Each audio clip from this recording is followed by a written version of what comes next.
Guys, this is your 5-point crash course on how to get ready for your wedding day.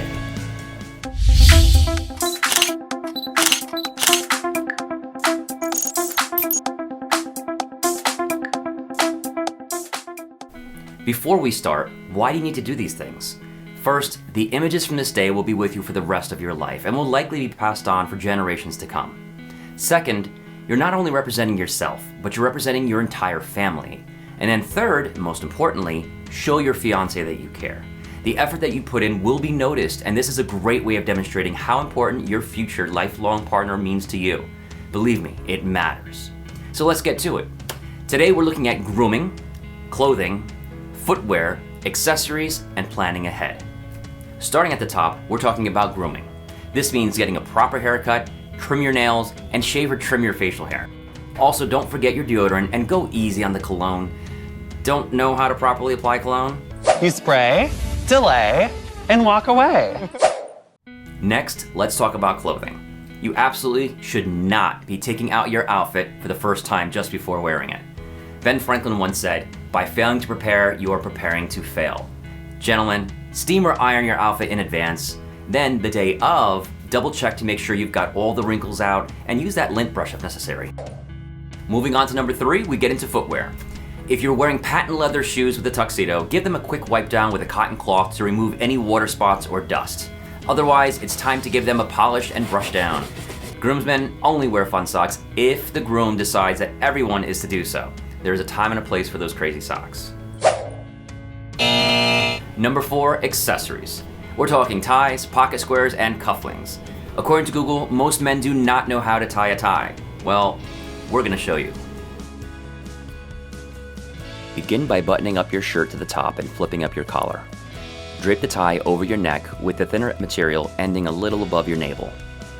Cross the thick material over the top before sending it around to the back and under your chin, making sure that the knot is nice and snug. Next, using your index finger as a guide, bring the thick end around and then under, and finally through to your index finger.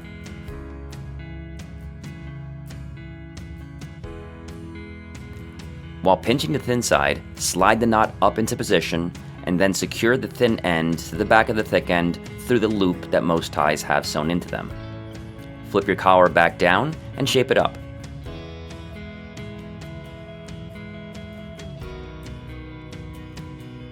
Ideally, the tie will rest just above your belt line. And what about pocket squares? Well, to be honest, these often seem like a really good idea, but tend to be put on incorrectly almost all the time, causing them to shift and move out of place. So how do you put them on correctly if you're going to use them? We'll show you how. Method number 1. Lay the pocket square down and fold in thirds long ways. Fold the top down about 2 inches and the bottom up as needed to give you the correct height inside the pocket. Put into position and adjust as necessary to show about 3/4 of an inch above the pocket line.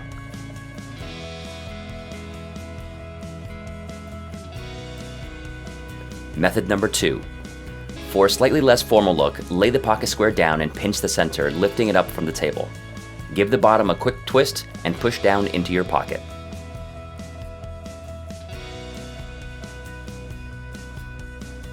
Method number 3.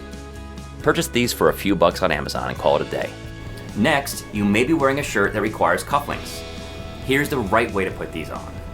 If your shirt has French cuffs, flip them back first. Then, insert the cufflink starting on the outside hole, working through each layer. Some shirts may have 2 or 4 layers in total. Finish by flipping the hinge 90 degrees to hold the cufflinks in place and close any other buttons on the sleeve. Finally, we move to planning ahead. Try on your outfit and shoes ahead of time. You don't want to realize the store gave you the wrong size. Make a small go-to bag with everything you'll need, like a razor, deodorant, your watch, etc.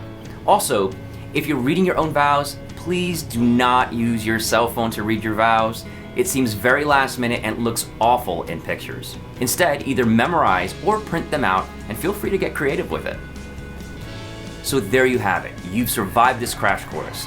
Now that you have a plan, go make it happen and have an amazing wedding day.